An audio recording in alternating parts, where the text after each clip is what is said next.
제가 말씀드리는 조선업종에 투자할 때 유념해서 보셔야 될 부분은 수주 잔고입니다. 수주 잔고와 그 수주가 구조적으로 계속 잘 나올 수 있을 만큼의 과당 경쟁이 있느냐 없느냐 그거에 대한 부분을 꼭 확인을 하시면서 그거를 할 수 없는 업체면 그냥 도태된다라고 봐야 되는 상황이고요. 그래서 단기적으로 보시는 분들에게는 내년 상반기 정도에는 투자를 어느 정도 회수하시는 거를 생각해 보실 필요도 있다라고 얘기를 드리는 게 올해 조선의 수주 점유율로 치면 지금 이제 일본은 존재감이 거의 없다시피 된 상태이고요. 중국이 올해 너무 과하게 지금 수주 점유율이 올라가서 70%를 거의 육박하고 있는 상황이긴 한데 중국 60, 한국 30, 일본 및 기타 10의 시장이라고 생각하시면 될 것 같습니다. 그래서 너무 효율이 안 좋아가지고 기름값도 내야 되고 탄소세도 내야 되면 오히려 비용이 더 들게 되니까 조금 좋은 배를 만들어 달라고 이제 요구를 하기 시작하면서 시장의 패권이 완전히 중국으로 안 넘어가게 된 거죠. 그런 게 이제 한국한테는 특별한 경제 강의 머니 특강. 안녕하세요, 주식초등학교 여러분. 저는 오늘의 특강을 맡은 엄경아입니다.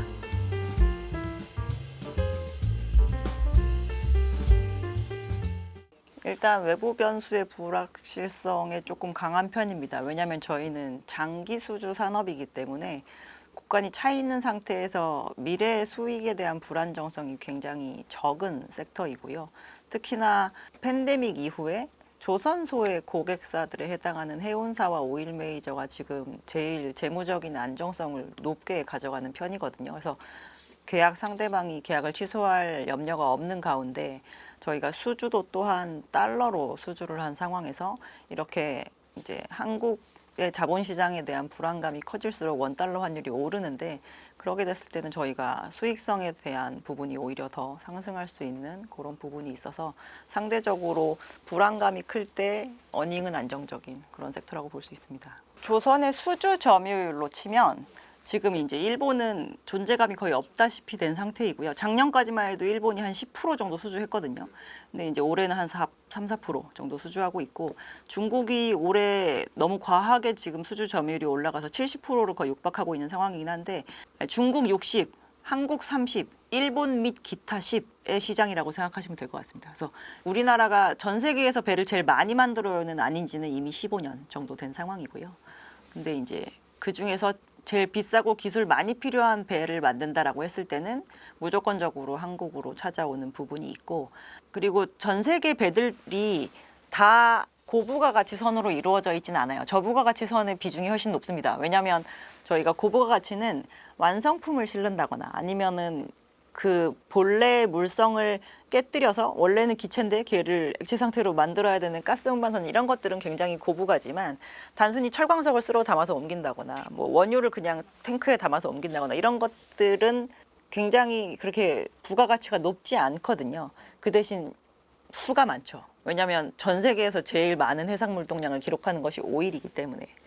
그리고 그 시장은 절대 깨질 수가 없잖아요. 저희가 원자재는 나라를 옮겨 다녀야 되는데 이 원래 있는 원천이 바뀌지 않기 때문에 항상 돌아다녀야 되거든요. 그래서 이 시장 자체는 많이 만드는 자에 대한 부분도 이점이 분명히 있지만 꼭 필요한 그러니까 시장의 대세에 적으로 필요한 거를 만드는 업체한테 결국에는 소비자들이 찾아가게 되는 그런 특징이 있다라고 보시면 될 것 같습니다. 이 조선업이 발달을 했던 지역적 차이를 보면 인건비가 싼 순서로 발달을 해왔어요. 원래 유럽에 있다가 일본으로 오고 일본에 있다가 한국으로 오고 한국에 있던 게 중국으로 갈 거라고 생각을 했는데 일단 그 부분에서 원래 옛날에 한중일 하다가 이제 일본이 빠져나가고 이제 이강 체제는 그냥 유지가 되는 분위기인 것 같고요.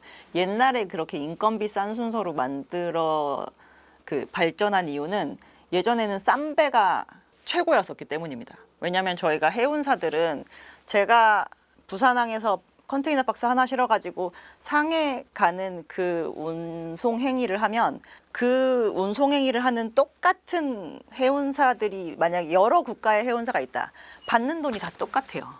그리고 저희 그 상해 항만 가서 만약에 기름 넣고 또 다시 출발해야 된다 그러면 그 넣는 기름값 거의 비슷합니다. 국제유가를 베이스로 저희 받잖아요. 그래서 비용적으로 차별화를 시킬 수 있는 건 배를 마련하는 비용을 싸게 하는 게 제일 중요해요. 그래서 예전에는 싼 배를 만들어 달라고 하는 게 무조건 선주들의 요구였었기 때문에 무조건 저희가 인건비가 싼 순서로 싼 배를 만들 수 있었으니까 그런 것인데, 지금은 배를 조금 비싸게 만들어도 이 배가 탄소세 부과하라고 하잖아요, 저희. 그러면 배 되게 싸게 만들었는데 너무 효율이 안 좋아가지고 기름값도 내야 되고 탄소세도 내야 되면 오히려 비용이 더 들게 되니까 조금 좋은 배를 만들어 달라고 이제 요구를 하기 시작하면서 시장의 패권이 완전히 중국으로 안 넘어가게 된 거죠. 그런 게 이제 한국한테는 사실 규제 자체가 굉장히 좋은 작용을 했다라고 볼 수가 있습니다. 그러니까 전 세계 배가 탱커벌커라고 하는 원자재 수송선이 한 절반쯤 되거든요. 그거에 대한 시장 점유율이 거의 다 중국이 가지고 있어서 배를 5, 60%씩 만드는 것이고요. 국내 업체들이 주로 많이 만드는 이제 컨테이너선 이런 거는 척수 기준으로 하면 전체 배 중에 한 10분의 1. 그리고 LNG 캐리어 같은 경우는 척수 기준으로 하면 1점 몇 %밖에 안 됩니다. 심지어. 근데 이제 배 단가 자체가 높아가지고 저희가 더 매출 자체는 많이 일으켜지는 거고, LPG 선도 뭐 그렇게 하면 한 3% 정도. 그럼 제일 단가가 높은 게 LNG 선인가요? 단가가 가장 높은 거는 상선 중에서는 LNG 선이고요. 전체 조선 업체들이 영위하고 있는 거 기준으로 해서는 해양 플랜트가 더 단가가 높은. 지금 그냥 조선 업체들 나오고 있는 마진 보면 그나마 성과 조금 오르기 시작해서 이제 5%라는 거잖아요. 올해 들어서 5% 정도에 안정적으로 안착했다는 거에 좀 안심하고 있는 건데, 그 뒤로 21년 저점 성과 대비해서 지금 일반적인 선박들 성과 얼마나 올랐는지 한 4, 50% 올랐거든요. 그럼 나중에 만약에 우리가 들어가는 재료비 똑같고 인건비 똑같은데 똑같은 기간 동안 해서 똑같은 거를 만들었는데 그게 제품 자체가 그냥 비쌌었으니까 마진이 얼마나 발생할 수 있을까, 이제 이거에 대한 기대치 눈높이가 다 다른 상황인 거죠 지금. 그리고 분명히 24년보다 27년에는 뭐가 올라도 비용이 좀 올라 있을 거긴 하기 때문에 무조건 단가 오른 것만큼 다 마진으로 남겠지라고 기대할 수는 없는 부분이 있고, 미국의 해군력은 지금 글로벌 레이팅 상으로 봤을 때는 당연히 1등이고요. 지금 바로 이제 2위에 포진되어 있는 국가가 중국에 해당이 되죠. 그래서 중국이 해군력 보강이 좀 빨라졌기 때문에 미국에서 이러한 생각을 갖게 된 것이고, 미군이 해군 관련된 신규 군함이나 전함에 대한 런칭을 가장 활발하게 했던 시기는 90년대이고요. 중국 같은 경우는 2012년에 해양 강국 건설 계획이라는 거를 세우면서 민간적인 상선을 열심히 잘 만드는 것도 굉장히 중요하지만 해군력 강화해야 된다라는 그 부분이 그 정책에서의 좀 큰 부분 중에 하나였었습니다. 그래서 2015년 이후에 중국이 군함이나 전함에 대한 런칭 속도가 굉장히 빨라져서 실제로 지금 단순히 카운팅했을 때 군함 수는 중국이 미국보다 더 많은 상태거든요.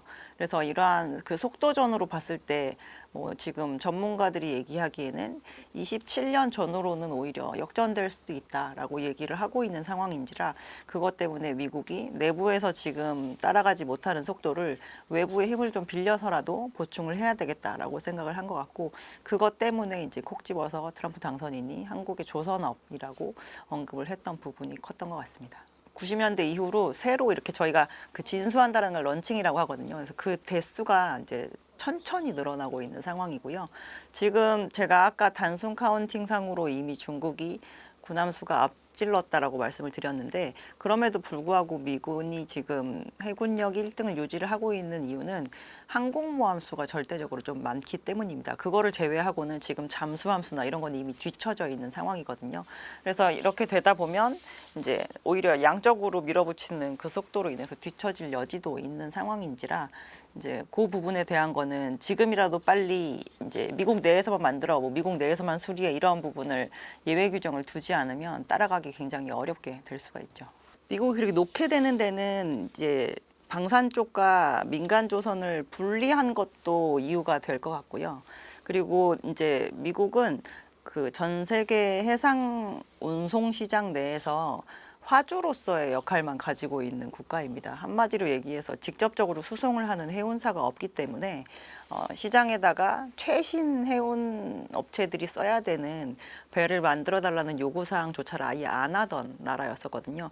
근데 그 와중에 연안법으로 해서 미국 연안에서 움직이는 배들은 미국에서만 만들려고 계속 가두어 둔 상황이 되다 보니 미국 내부적으로 수요도 없는데 그 와중에 이제 기술을 더 요구하는 주체도 없게 되다 보니까 자연스럽게 민간 조선이 되게 빠르게 죽게 되었었고요. 그래서 지금 현재 민간 상선 기준으로 미국의 수주 점유율 또는 건조 점유율은 한 0.1에서 0.2% 정도 수준밖에 되지 않는 상황입니다. 근데 제가 아까 이 두 개의 기능을 분리했기 때문에도 더 이렇다는 말씀을 드렸는데 우리나라의 조선 업체들은 군함을 만드는 조선 업체가 일반 상선도 만듭니다. 그래서 이 군함이라고 하는 게 사실 굉장히 성장 산업이고 이러지 않을 수 있거든요. 내수로만 그 부분을 진행을 할 때. 그래서 저희가 특수선 사업부를 영위를 하고 있지만 다른 민간 상선 쪽에서의 그 수익이 어느 정도 나면 이 특수선 사업부에서의 그 물량이 적고 많음을 저희가 커버를 할 수가 있지만 오직 특수선만 진행한다거나 오직 상선만 진행을 하는데 한쪽이 이렇게 뭔가 시장이 쪼그라들 때는 그럼 반대쪽에서 좀 좋은 부분이 있어야 되는데 이제 그렇지 않았던 게 아무래도 미국의 그런 조선업을 더 안 좋게 하는데 크게 영향을 주고 있는 것 같습니다. 그래서 실제로 지금 미국의 그 항공모함을 전문적으로 만드는 업체가 이제 군함이나 이런 걸 전문적으로 만드는 업체가 한 3군데 정도 남아 있는 상황인데 그 업체들의 그 매출 재무제표를 좀 가서 들여다보면 매출 성장률 거의 없는 상태이고요. 영업이익률도 그냥 한 자릿수 중반 정도에서 계속 횡보하고 있는 상황인지라 저희가 그 사업에 종사하고 있는 종사자들은 사실 산업의 성장성을 본다기보다는 그냥 국방 예산에 맞춰서 이렇게 발주가 되는 부분을 할당해서 어느 정도 소화하는 거 그거 정도에서 계속 정체 상태에서 이제 사업을 진행을 하다 보니 아무래도 기술적인 경쟁력이나 수주를 외부에서 좀 유치를 하기 위해서 저희가 더 뭔가 개발을 한다거나 마케팅을 한다거나 이런 데에서 많이 뒤처진 상황이라고 볼 수 있습니다. 그 미국은 그러면 이제 있는 업체를 최대한 끌어올려서 뭔가 하겠다는 의지가 아니라 뭐 외국에 이렇게 도움을 요청해서 하겠다는 건 시간적인 문제 때문일까요? 일단 그러기에는 너무 오랜 시간이 이제 벌어진 부분이 좀 크다라고 볼 수가 있고요. 지금 군함을 전문적으로 만들고 있는 업체들의 뭐 한 20, 30년 전 고용 형태를 보면 지금의 막 2배수를 고용을 하고 있다거나 그런 식인데 벌써 그 시간 동안 이 인력 자체도 굉장히 많이 줄어들어 있는 상황이잖아요. 그래서 저희가 단시간 내에 이 중국이 빨리 따라온 이 속도를 내부에 있는 사람들만으로 역전을 시키기에는 굉장히 좀 부족한 부분이 있는 상황이고 당연히 분명히 내부적으로 성장 산업이 아니다 보니 그 해당 인력들에 대한 보상 체계도 그렇게 우수하지는 않았을 텐데 그렇게 된다라고 하면 저희가 억지로 끌어올리기에는 굉장히 많은 돈과 그리고 또 시간이 필요한데 그렇게 기다릴 만한 시간이 지금 없는 상태인 거죠. 중국이 그냥 민간 조선 업체도 굉장히 많았거든요. 이제 보면은 한 숫자가 1,000군데 정도 되어서 국영 기업들 같은 경우는 이렇게 계속 합쳐가지고 합종 연행을 하는 쪽으로 가면서 진행을 하게 되었고요. 그런 국방 관련된 부분을 만드는 업체들은 조금 집중적으로 이렇게 투자를 해주면서 국가에서 전략적인 차원에서 진행을 했기 때문에 좀 가능했던 부분이라고 볼 수 있을 것 같습니다. 저희가 12년에 했었던 그 계획을 처음 세울 때는 뭐 앞으로 항공모함을 어떻게 만들고 막 이러한 부분 계획이 그때는 조금 어떻게 보면 약간 허무맹랑하다라고 생각을 할 수 있었는데 실질적으로 그게 진행이 되는 과정이 있었고 아마 국가적인 차원에서 많이 이제 투자를 했던 부분이 실제로 이제 10년 정도 지나서 완전히 성과로 드러나는 게 아닌가라고 볼 수 있습니다. 저희는 대선 자체에 대한 이벤트가 조금 이 조선 업체한테 뭔가를 발주하는 주체들의 결정을 늦추는 역할을 좀 했었다고 보기 때문에 어느 정권이 되었건 저희는 대선이 끝난 것 자체는 되게 호재라고 생각을 했었고요. 그 이유 중에 하나가 기존에 선거가 진행이 되고 있는 중간에 아직 해리스로 넘어오기 전에 지금 현재 대통령이 미국의 LNG 수출 승인 신규 프로젝트에 대해서 중단을 시켰습니다. 그래서 이제 단순 단순히 생각했을 때 사람들은 그러면 민주당은 화석연료에 대한 거를 지지를 안 하고 공화당은 지지를 하나 보다라고 생각을 하시겠지만 실제로 미국이 수출 금지 항목이었던 천연가스를 처음으로 해외로 팔게 한 정권은 민주당 정권이에요. 오바마 정부 때 처음 시작했었던 일이었었거든요.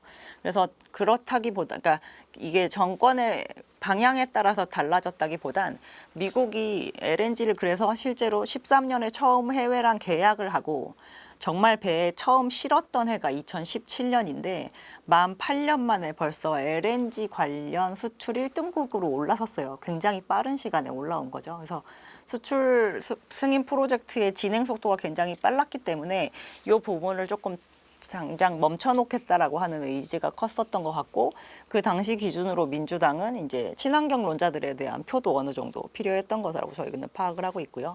근데 지금도 이제 줄 서가지고 저희 미국이나 북미 지역에서 LNG 저희도 수출하게 해주십시오라고 손들고 있는 프로젝트의 그 생산량을 합치면 지금 전 세계 LNG 거래량만큼 줄 서 있어요.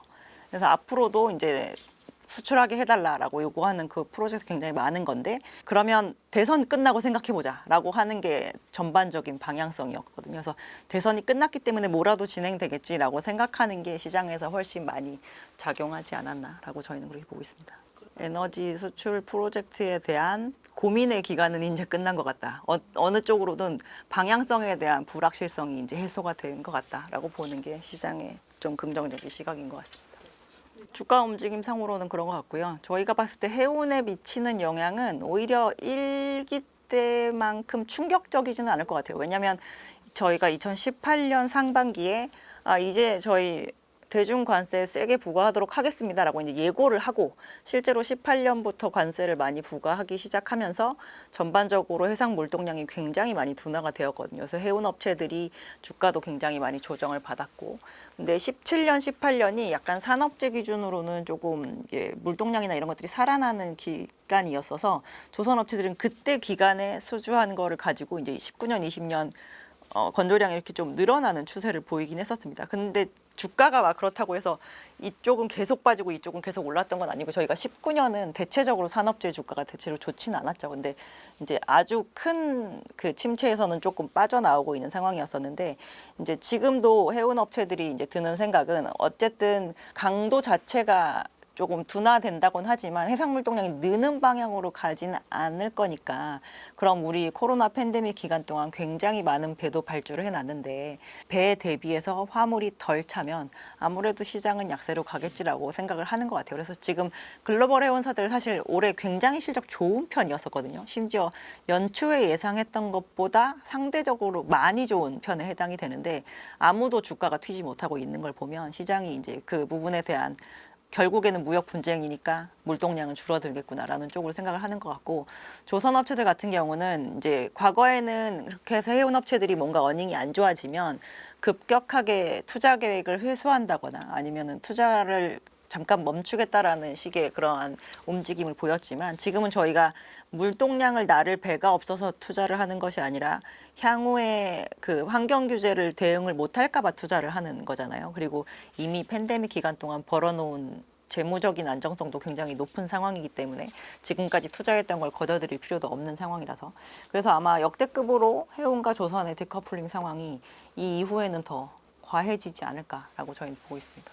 우리가 만약에 이제 미국이 대중에 대한 페널티를 줌으로 인해서 사실 한국 조선업체들이 직접적으로 수혜를 받을 일은 없거든요. 왜냐하면 미국이 막 중국에서 배를 사서 쓰다가 여기 거 안 쓰고 한국 거 써야지라고 해야지 저희가 수혜를 보는 건데 미국은 그냥 배를 안 사서 쓰는 국가인 거잖아요. 그래서 상선 부문에 있어서는 수혜를 본다기보다는 그냥 이 기회에 강건한 이강 체제로 완전 자리 잡는 부분이기 때문에 거기에서는 크게 변화가 없다라고 보고 있는 상황인데 단지 그건 있습니다. 미국이 수출하는 천연가스와 다른 국가에서 수출하는 천연가스는 도달하는 수입지는 조금 차이가 있습니다. 예를 들어서 카타르에서 수출하는 거는 중국으로 들어가는 케이스가 굉장히 많은데 미국에서 수출하는 건 주로 유럽으로 들어가거든요. 그러면 그 수입을 하는 주체들이 선박을 발주하게 되기 때문에 카타르 프로젝트에서 이번에 중국이 막 LNG를 쓸어 갔다 이런 얘기가 나오는 이유는 그 LNG 자체가 결국에 나중에 중국으로 수송이 될 물량인지라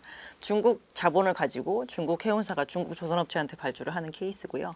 미국이 수출량을 많이 늘리게 되면 뭐 프랑스나 네덜란드 같은 쪽으로 주로 가기 때문에 유럽에 LNG를 배달할 배달자들은 굳이 중국에다가 발주를 하는 위험을 감내하진 않죠.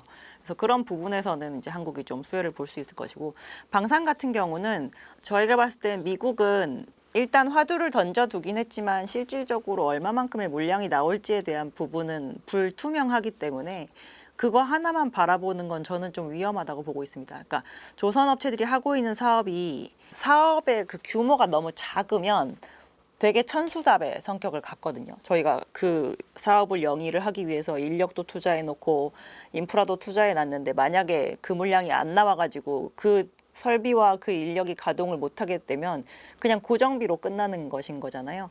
그래서 미국의 방산 쪽만 쳐다볼 게 아니라 지금 이제 다른 K 방산도 보면 여러 지역에서 저희가 옛날에는 내수로만 진행했던 사업을 수출로 인해서 양산량이 확 늘어남으로 인해서 수익성이 반전이 되는 부분이 있는데, 미국이 어쨌든 그 아시아에 있는 중국이 아닌 일본과 한국에 대한 조선소에 저쪽에 대한 인프라가 방산을 진행하기에 굉장히 좋다라는 생각으로 시장에다 화두를 던져놨으니 다른 지역에서도 해군력 보강에 대한 니즈가 일단 생길 것이고, 거기에서 역량을 갖추고 있는 데가 저쪽이면 우리도 먼저 가서 자리를 잡을까라는 생각을 하게 돼서 오히려 미국이 그렇게 한마디 해 놓은 것이 방산에 대한 수주의 풀을 저희가 조금 더 넓게 가져갈 수 있는 기회는 되는 것 같습니다. 근데 이제 시장의 사이즈가 어느 정도 될지, 실질적으로 집행이 되는 그 속도가 어느 정도 될지에 대한 예측을 하고 너무 조기 선투자를 해서 저희가 오랫동안 고민해야 된다거나 오랫동안 고생해야 되는 그런 시간을 가져가지 않는 것이 일단 업체들이 생각해 봐야 될 부분이라고 볼 수가 있겠죠. 사실 24년은 조금 시황이 좋아도 역대급으로 좋은 편에 해당이 됩니다. 저희가 코로나 팬데믹 이후에 2021년이 역사적으로 네 번째로 수주량이 많았던 해에 해당이 되거든요. 근데 지금 올해 1월부터 10월까지 나온 발주량이 작년 23년 1월부터 12월까지 나온 발주량보다 더 절대량이 많은 상황이고요. 21년의 1월부터 10월까지 누적과 올해의 1월부터 10월까지 누적을 비교하면 올해가 더 많습니다. 그래서 아마 2024년이 끝나고 나면 역대 네 번째로 수주가 많았던 해에 대한 기록이 갈릴 예정으로 보이고 있는 상황인지라 저희가 물론 2007년 수준을 따라가진 못하죠. 그때는 저희 거의 1억 톤 가까이 발주 나왔거든요. 지금 많이 나오면 5천만 톤 좀 넘게 나오고. 근데 그때와 지금의 차이는 뭐냐면 그때는 조선소 수가 훨씬 많았고요. 저희 더 많이 만들 수 있으니까 수요와 공급상으로 봤을 때 그땐 분명히 호황이긴 했는데 저희는 그 1억 톤의 수주를 받은 걸 다 만들고 그 시황이 끝나지 않았습니다. 결국 못 만들고 끝났거든요. 왜냐하면 계약 상대방이 없어져가지고 그 계약들은 많이 파기가 되었으니까. 근데 지금은 계약 상대방에 대한 안정성도 있고 저희가 몸체가 줄고 줄어서 글로벌 조선 업체들의 지금 1년 캐파는 4천만 톤입니다. 근데 지금 21년, 22년, 24년까지 계속 5천만 톤 넘게 발주가 나오고 있으니까 저희가 만들어서 뽑아내는 속도보다 시장의 수요가 더 빠르게 들어오고 있는 상황이기 때문에 잔고가 계속 늘고 있거든요. 그래서 지금 올해는 실질적으로 그냥 업황만 본다라고 하면 굉장히 좋은 시황에 해당이 된다라고 볼 수 있습니다. 중고성가는 요즘 좀 디커플링 되면서 빠지고 있는데 원래는 운임이 오르면 중고성가가 먼저 오르고 중고성가가 너무 올라서 부담스러우면 나중에 신중성가가 오르는 게 정석적인 그 방향인데요. 그 이유 중에 하나는 배는 저희가 발주하면 그 당일날 받아볼 수가 없잖아요. 하지만 중고선은 사면 오늘부터 제가 쓸 수 있지 않습니까? 그래서 운임 수입에 의한 수익성 그 창출을 바로 할 수 있기 때문에 중고선이 그 해당 시황이 호황일 때 더 신조가를 넘는 그런 모습을 많이 보여주는 편이긴 한데 지금은 중고선을 사서 당장 영업행위는 할 수 있으나 이 중고선이 친환경 선박이 아닌 경우 밸류가 굉장히 떨어지는 거예요. 그래서 요즘에 배들 중에서 뭐 스크러버 장착한 배와 안 장착한 배, 뭐 에코 엔진인 경우와 아닌 엔진 이런 것들의 1일 용선 운임이 굉장히 갭이 많이 벌어져 있거든요. 막 심하게는 50% 이상 차이가 나고 그래서 이제 예전에는 배를 새로 사서 쓸 수 없으면 빨리 중고 시장 가서 사야 되는데 이쪽에 살만한 매물은 없는 겁니다. 남아 돌지만. 그래서 그 가격에 대한 갭도 요즘에 굉장히 많이 벌어지고 있는 상황입니다. 저희가 영업일수가 그냥 많냐 적냐가 제일 중요하고요. 여름에 너무 더워서 조선소 가면 실제로 저희 막 아이스 조끼 입고 그러고 작업들 하시는데 그래도 거의 졸도하시고 이러시거든요. 그래서 저희 집중 휴가제라는 걸 가져갑니다. 과거에 호황기 때 이제 길 때는 한 2주 정도씩 아예 그냥 조업을 하지 않고 지내게 되는데 그게 보통 3분기예요. 그래서 3분기에는 뭐를 해도 조업일수가 적은데 그분들에 대한 고정적인 고용 형태를 유지하고 있으니까 그 인건비와 뭐 이런 것들은 다 고정비로 들어가게 되고 매출은 그만큼 발생하지 않기 때문에 3분기에는 이익률이 떨어지는 게 정상인데 2024년 3분기 같은 경우는 분명히 조업일수가 적어져서 매출이 소폭 줄었는데요. 이 2분기보다 3분기에 만드는 선박의 단가는 조금 올라가고 예를 들어서 조업일수만으로는 한 10% 조정받아야 되는데 매출은 뭐 7%밖에 안 줄었다거나 뭐 이런 식이고 그 와중에 재료비는 또 하향 안정화되고 있는 추세가 유지가 되다 보니 이익률이 2분기와 거의 유사하게 나오는 상황이 되고 심지어 어떤 업체들 같은 경우는 2분기보다 3분기에 마진이 더 높게 측정되기도 했었습니다. 그래서 지금은 성수기 비수기의 의미는 그렇게 의미가 없는 상황일 것 같고요. 왜냐하면 저희가 21년 여름부터 지금까지 계속 성과가 올라갔는데 이 오르는 성과 때문에 단가가 올라가는 그 단계가 27년까지 계속 유지가 될 예정이기 때문에 지금은 얼마나 고수익으로 받은 선박을 많이 만드느냐가 더 중요한 시점인 것 같습니다. LNG로 갈 수 있는 선박의 숫자적인 비율은 지금 전체 선박의 한 1% 정도 수준밖에 안 되거든요. 근데 그들이 시장에서 돌아다니는 횟수의 비중을 뽑아보면 그거의 한 2배수 됩니다. 2%대, 2.5% 정도 됩니다. 그러니까 LNG 추진으로 다니는 선박이 그렇지 않은 선박보다 잘 돌아다니고 있긴 한 거죠. 왜냐하면 돌아다니는 편의성이 늘어난 이유 중에 하나가 항만에서 내가 LNG를 주유를 할 수 있을까 없을까를 고민할 필요가 점점 없어지고 있기 때문이에요.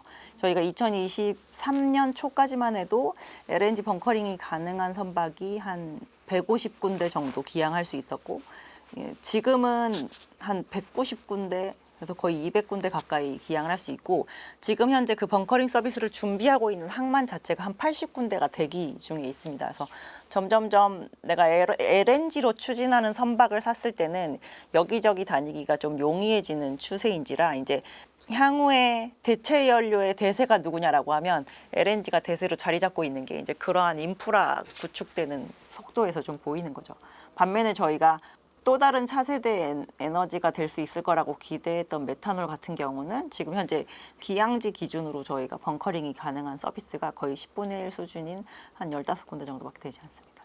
만약에 저희가 정말 획기적인 뭔가 기술이 개발이 되어서 그냥 부품 하나만 딱 달아도 오늘부터 탄소 배출이 갑자기 한 30% 줄어들게 되었어요 라고 한다면 조선 시장에 미치는 영향은 오히려 안 좋을 거예요. 그러면 이제 신조 투자하지 말고 부품만 쏙 달면 되는 거니까 그렇게 하면 되지 않겠나라고 하면서 지금 저희가 생각하는 이 교체 수요로 인한 조선업의 호황이 뚝 끊길 수 있습니다. 근데 아직까지 그 부분이 잘 나타나지 않고 있는 상황이고 저희가 그렇게 하는 방식을 주로 이제 저희가 회피책이라고 표현을 하거든요. 왜냐하면 에너지를 좀 효율적인 규제에 맞게 해라라고 하는 그 규제 정석은 그냥 좋은 에너지를 쓰라는 겁니다. 원래. 근데 나쁜 에너지를 그대로 쓰면서 저희가 배출가스에서 뭔가 그 제재하고 있는 그 부분을 저희가 뺄게요라고 하는 게 이제 회피책들인데 지금은 시장에서 회피책을 인정을 해주려는 움직임이 별로 나타나지 않고 있는 상황인지라 결국엔 그냥 돌아서 다 바꿔야 되는구나라고 하는 건데 4년을 열심히 바꿔도 지금 전체 톤수 중엔 7% 그리고 선박 숫자상으로는 한 2%밖에 지금 교체를 못한 거거든요. 그래서 이 부분이 저희가 지금까지 봤을 땐 역행된 적은 없거든요. 그러니까 더 다시 뭔가 불순물이 나오는 거를 오히려 뭐 온화하게 더 풀어준다거나 이런 방법은 없으니까 더 강하게 규제를 하게 될 텐데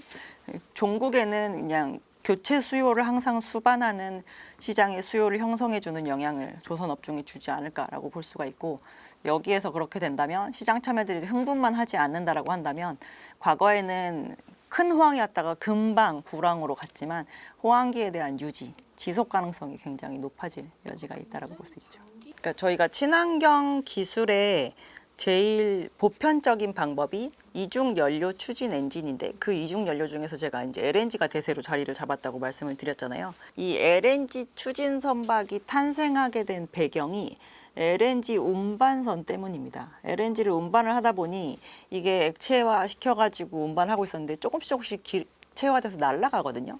그래서 날아가느니 그럼 저희 요거 좀 땡겨가지고 연료로 좀 쓰면서 갈게요 라고 해서 듀얼 퓨얼 그 LNG 운반선이 개발이 된 게 전체 LNG 추진 선박이 만들어지게 된 배경인데 우리나라가 과거에 중국이 등장하기 이전에는 전 세계 2등 LNG 수입국이었거든요.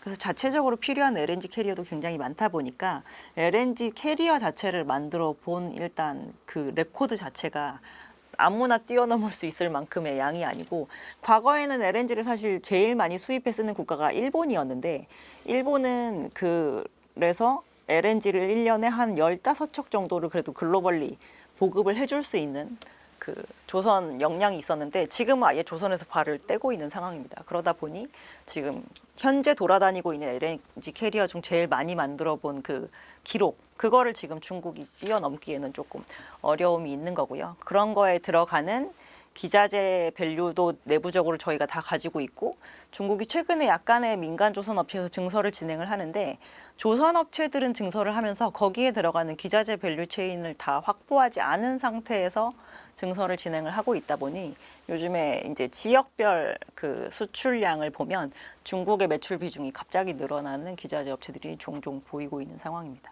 그거를 할 수 없는 업체면 그냥 도태된다라고 봐야 되는 상황이고요. 그래서 그 대형 업체들이 엔진 기술에 대한 부분을 확보를 하기 위해서 이제 국내에 별도로 상장되어 있던 일부 업체들을 산다거나 이러한 것들을 많이 진행을 한 것이고 그리고 향후에 차세대 선종에서 뭐가 대세가 될지 그래서 요즘에 이제 올해까지는 LNG도 LNG였지만 LPG나 이런 것도 굉장히 시장에서 많이 부각이 되었는데 궁극적으로 탄소가 발생되지 않는 걸로 가려고 한다면 결국엔 수소인데 수소 이전에 그러면 아예 탄소가 섞여 있지 않은 암모니아 추진이 또 시장의 대세가 되지 않겠느냐라는 그런 것 때문에 그 암모니아와 물성이 비슷한 LPG에 대한 니즈가 많다라는 부분을 보이는데 그거를 다 기술을 따라다니면서 마케팅을 하고 있거든요. 국내 조선 업체들 같은 경우는. 그래서 그런 부분에서의 경쟁은 굉장히 심화될 것으로 보고 있습니다. 왜냐하면 그 시장 자체가 대체적으로 처음 태동될 땐 되게 사이즈가 작기 때문에 먼저 많이 해보는 데가 유리할 수밖에 없거든요. 사실 거의 비슷하다라고 저희는 생각을 하고요. 단순히 LNG 캐리어를 누가 제일 많이 만들어 봤나요? 라고 한다면 역사적으로 하나와 삼성이 거의 비슷한 수준으로 누적 척수를 만들었었고 이제 그 다음으로 현대그룹은 원래 대형 컨테이너를 위주로 많이 만들었다가 이제 LNG나 LPG는 나중에 좀 뛰어드는 상황인데요. 오히려 LNG에서의 누적 척수는 삼성 한화 대비 떨어지는 반면 LPG는 거의 과점에 가까울 정도로 또 수주를 한 측면이 있어서 누가 더 낫다고 보기에는 조금 어려운 부분이 있습니다. 근데 저희가 친환경 기술을 내재화하고 있으려면 엔진 기술을 자체적으로 가지고 있는 게 일단 제일 중요한데 저희가 사업부 내 엔진을 아예 내재화하고 있는 데도 HD 현대그룹이죠. 그래서 심지어 저희가 선박에 들어가는 추진 엔진과 발전 엔진을 둘 다 만들고 있고 발전 엔진 같은 경우는 아예 로열티를 지불하지 않는 자체 기술을 가지고 있는 유일한 업체이기 때문에 현대그룹이 조금 그런 부분에 있어서는 유리하다고 볼 수 있습니다. 단기적으로 보시는 분들에게는 내년 상반기 정도에는 투자를 어느 정도 회수하시는 거를 생각해 보실 필요도 있다라고 얘기를 드리는 게 올해 조선업체들이 수주한 이 수주 시황이 생각보다 보통 시황은 아니었거든요. 저희가 오히려 4분기 되면서 트럼프 때문에 올랐나? 라고들 생각하시겠지만 그러기에는 실제로 본업에 해당하는 업황이 굉장히 좋은 해였습니다. 근데 이거는 해운사들이 연초에 생각했던 것보다 훨씬 너무 업황이 좋았기 때문인 것도 있거든요. 어차피 24년에 들어온 캐시플로우는 굉장히 보너스격이니까 투자를 그럼 마저 집행을 하자라는 식인데 이 속도로 만약에 25년 상반기까지 발주가 나와버리면 조선업체들의 수주 잔고가 거의 다 4년에 육박하게 됩니다.